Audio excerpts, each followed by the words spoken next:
Welcome to booksonline.club. I'm your host, Chuck Marundi. And today on this video, I want to share with you a video book review of our featured book titled The Master Guide to Optimal Health the Natural Way. This is part 3 of our book review of The Master Guide to Optimal Health the Natural Way.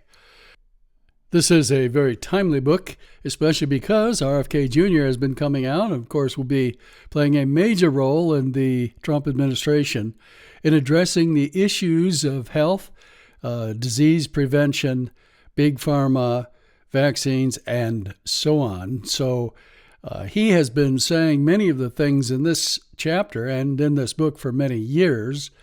And so you can bet that he would be 100% on board with this chapter. I'm going to jump right into chapter 39 so you can see what I'm talking about here. Chapter 39 is titled Beware of the Pharmaceutical Spider Web of Deception, a Labyrinthian Evil Empire. And it truly is. Mass deception and lies about health care explain why so many Americans are in the dark today when it comes to understanding their own health. Of all people, Christians should be especially discerning when it comes to deception of all kinds. But they are not. It's important to understand the truth. But if you don't understand that you have been deceived, you are easily fooled again and again and again. Why are Americans not more cynical about a multi-trillion-dollar industry that makes unbelievable amounts of money with a business model that thrives on drug use by as many people as possible? Let's ask the question this way. If you could make trillions of dollars yourself and have whatever you wanted on this earth for the rest of your life, and all you had to do was misrepresent complicated data and test results, play games with statistics, and you were guaranteed to get away with it, would you do it? You might say you would be tempted to do it, and that's an honest answer. Or you might say no way. But believe me, there are plenty of people who would jump at such an opportunity and have. Now let's take the question a little further. Suppose you would make trillions if you lied a little with the guarantee you would get away with it, but this time you knew some people would get sick, and according to your own laboratory scientist, there was a possibility, perhaps remote, that some people would die. Again, there are plenty of people who would grab at this opportunity so fast it would make your head spin. Now, suppose the same question, except you knew there was a probability that over a long period of time, such as 30 years, that your product would maim thousands and kill hundreds. Suppose that was one product and you were given the opportunity to create 100 products with the same consequences, but each product would make you billions of dollars. Think I'm exaggerating? Let's look at the tip of the iceberg of this big pharma problem. Let me just show you the GlaxoSmithKline value statement. Our values and expectations are at the heart of everything we do and help define our culture so that together we can deliver extraordinary things for our patients and consumers and make GSK a brilliant place to work. Our values are patient focus, transparency, respect, integrity. Our expectations are courage, accountability, development, teamwork. All right. So let's see how this works out. GlaxoSmithKline was forced to pay the largest healthcare fraud settlement in U.S. history, at least as the time of this writing. The criminal fine was $956 million, with a forfeiture of $43,185,000, and they paid $2 billion to resolve liabilities under the False Claims Act. Perhaps there were mistakes or some professional errors in judgment? Hardly. The penalties are related to deceptive marketing, including off-label promotion and kickbacks and failure to report safety data. GSK agreed to pay based on the facts that they promoted Paxil, Wellbutrin, Advair, Lamictal, and Zofran for off-label and non-covered uses, in addition to paying kickbacks to physicians for prescribing those drugs, for giving kickbacks to physicians for prescribing Imetrix, Litronix, Flovent, and Valtrex, for making false and misleading statements about Evandia's safety, and false reporting to the Medicaid drug rebate program. Chinese authorities announced they were investigating GlaxoSmithKline and other pharma companies for bribing doctors, hospitals, and government officials to buy and prescribe their drugs. Glaxo is accused of using a Shanghai travel agency to funnel at least, get this, $489 million in bribes. All right, let's take a look at the wonderful vision statement or purpose statement of Pfizer. Pfizer is dedicated to improving your health and wellness by developing medicines and providing health tips and resources to help you manage a healthy lifestyle. Explore our health and wellness resources. Well, let's see how that worked out.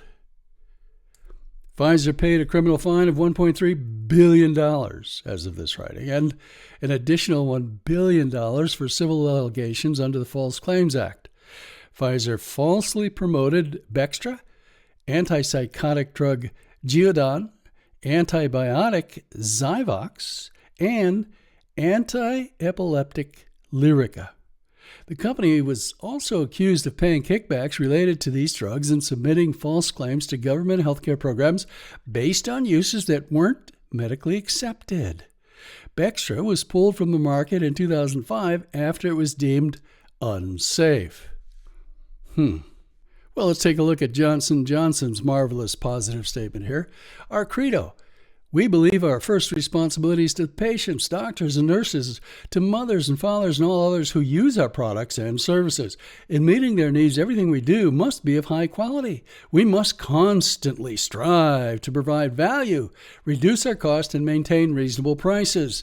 Customers' orders must be serviced promptly and accurately. Our business partners must have the opportunity to make a fair profit. Okay. Well, let's just see how that works out. Surely the good name and reputable company Johnson & Johnson was above all these criminal behaviors. Hardly. J&J paid criminal fines and forfeitures totaling $485 million as of this writing, and civil settlements accounting to $1.72 billion. Risperdal was approved to treat schizophrenia. However, the company's sales representative were promoting the drug to physicians as a treatment for elderly dementia patients for anxiety, agitation, depression, hostility, and confusion. It was also argued that Risperdal was marketed for other unapproved uses, such as a prescription to children and individuals with mental disabilities. Invega and Natracor were also included in these lawsuits as having been illegally marketed for off-label and unapproved uses.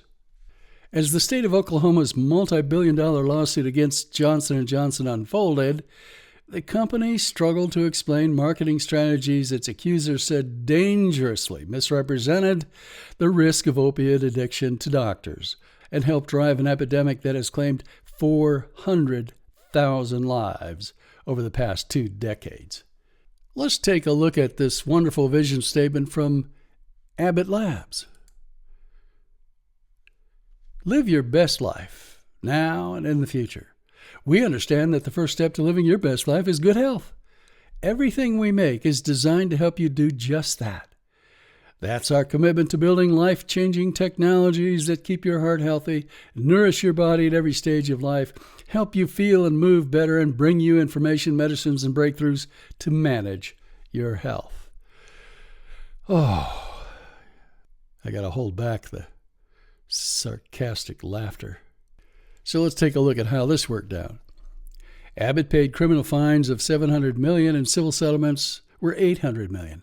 Abbott promoted Depakote as a drug to control agitation and aggression in elderly dementia patients and for schizophrenia.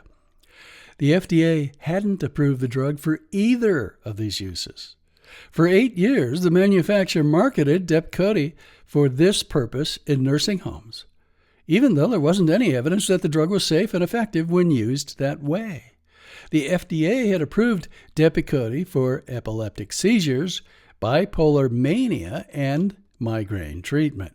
The crazy thing is the manufacturer actually discontinued clinical trials of Depakote for dementia treatment in 1999 because of adverse events, but they continued to market it publicly. This is intentional, not accidental, and it is in total disregard for human life. Don't forget that. All right, let's take a look at Eli Lilly.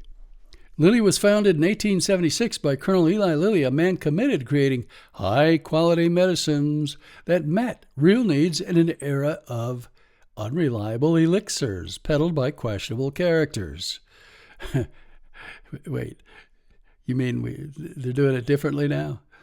His charge to the generations of employees who have followed was this: take what you find here and make it better and better. Okay. Let's see how that worked out. But Eli Lilly is a company that really cares about the health of consumers like you and me, right?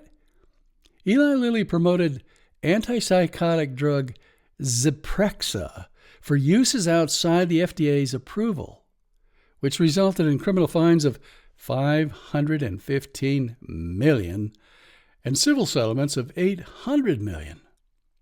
The FDA approved olanzapine in 1996 for treating psychotic disorders. It was later approved for treatment of manic episodes of bipolar disorder and then for short-term treatment of schizophrenia. It was not approved for treatment of dementia or Alzheimer's disease. Eli Lilly was marketing Zyprexa to primary care physicians even though it wasn't a drug intended for the primary care market. As a result, physicians were prescribing it for patients of all ages for anxiety, irritability, depression, nausea, Alzheimer's, and other issues. As you know by now, I have a fond place in my heart for doctors whom I believe sincerely care about our health and well-being, but you've got to be thinking, what in the world is wrong with doctors who prescribe these drugs that are not even tested and approved for certain symptoms? Could doctors be that gullible and so easily persuaded by big pharma, false claims, and fraudulent marketing? The answer for many doctors is apparently yes.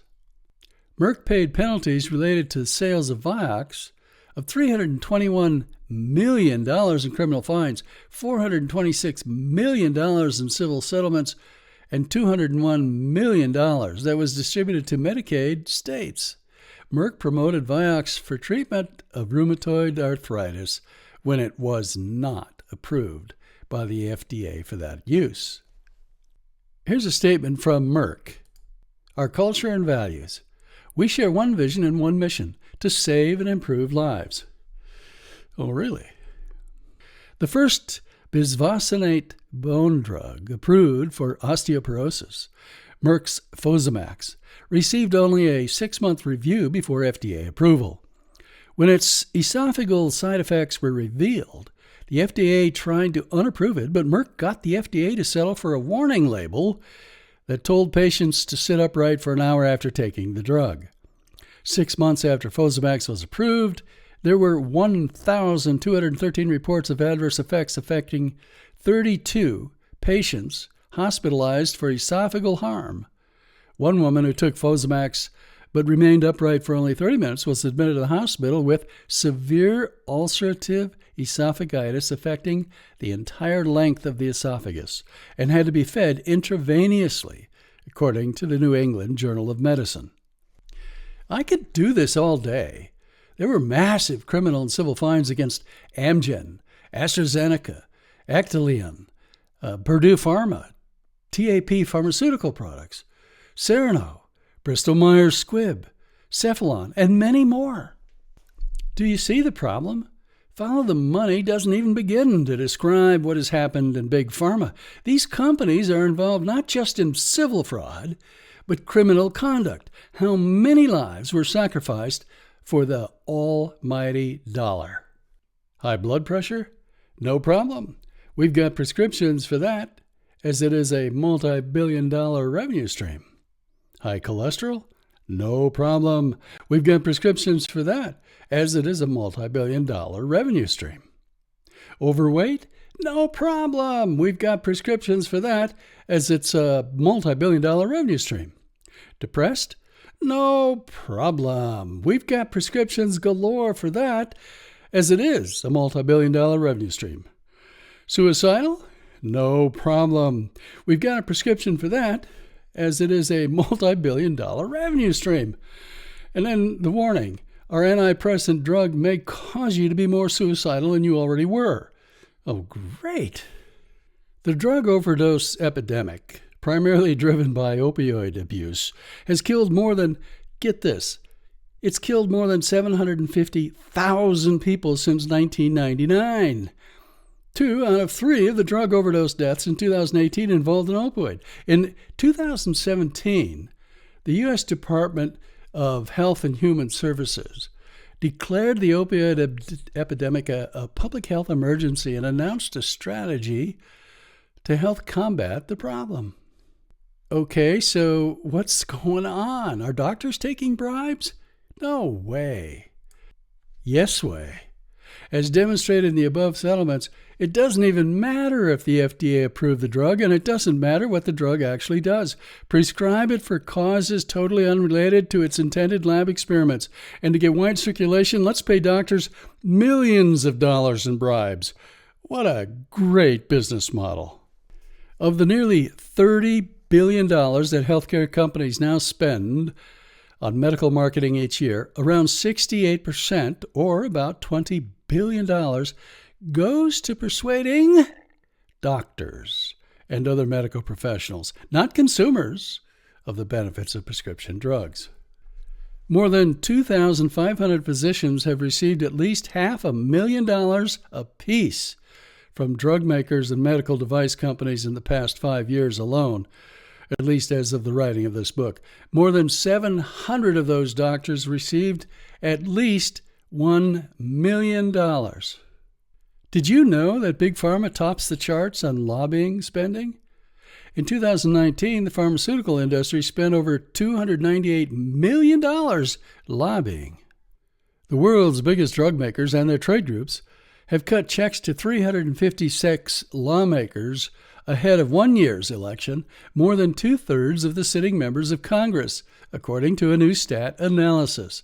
It's a barrage of contributions that accounts for roughly $11 million in campaign giving, distributed via roughly 4,500 checks from the political action committees affiliated with the companies. In Bottle of Lies, investigative journalist Catherine Eben exposes the dangerous, dark side of some generic drugs. Her investigation traces the history of the generic drug boom, revealing how intense demand for cheaper drugs opened a dangerous chasm between what regulations required of drug companies and how some of those companies actually behaved. She also documents how the FDA struggled to address those safety gaps and the challenges that still remain.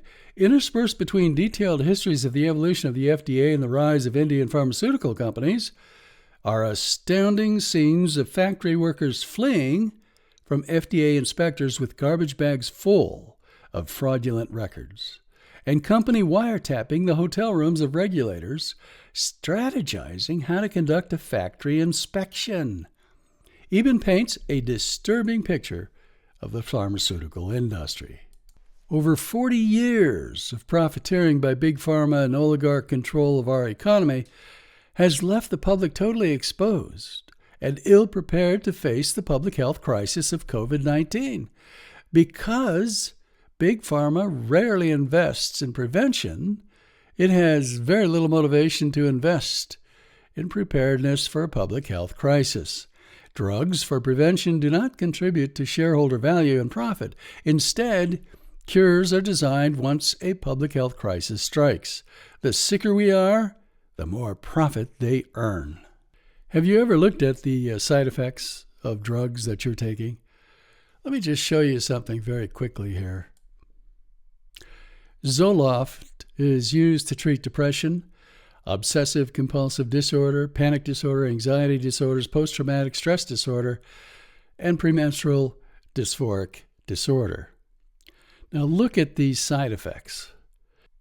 Decreased sexual desire or ability, failure to discharge semen in men, aggressive reaction, breast tenderness or enlargement, confusion, convulsions, diarrhea, drowsiness, dryness of the mouth, fast talking, and excited feelings or actions that are out of control, fever, inability to sit still, increase in body movements, increased sweating, increased thirst, lack of energy, loss of bladder control, mood or behavior changes, muscle spasm or jerking of all extremities, nosebleeds, overactive reflexes, racing heartbeat, red or purple spots on the skin, restlessness, shivering, skin rash, hives or itching, sudden loss of consciousness, unusual or sudden body or facial movements or postures, unusual secretion of milk in females.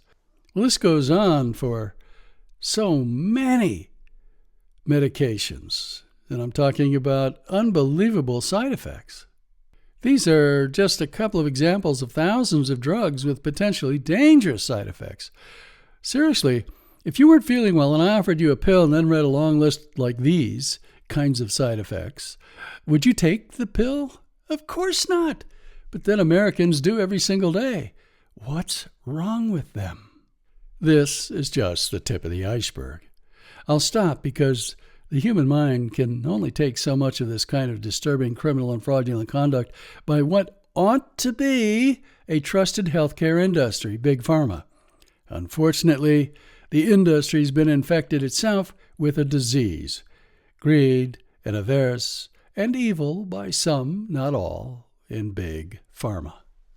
Well, I hope you enjoyed this little video. It's kind of hard-hitting, I realize, not necessarily your positive mental attitude kind of material, but you need to know these things if you're going to live a life that is naturally healthy and long and void of dementia and Alzheimer's and all kinds of diseases. Again, everything in this book and every chapter, I think, is quite consistent with what JFK Jr. has been talking about and will be trying to implement right now in this new administration. I want to encourage you to go to booksonline.club, and if you feel so inclined, purchase this book for yourself in either the paperback edition on Amazon or the audiobook version, which is available on Amazon, or the ebook edition, which is available right here on booksonline.club. I'm Chuck Marundi, and it's been enjoyable sharing this little review with you. I look forward to seeing you in the next book review.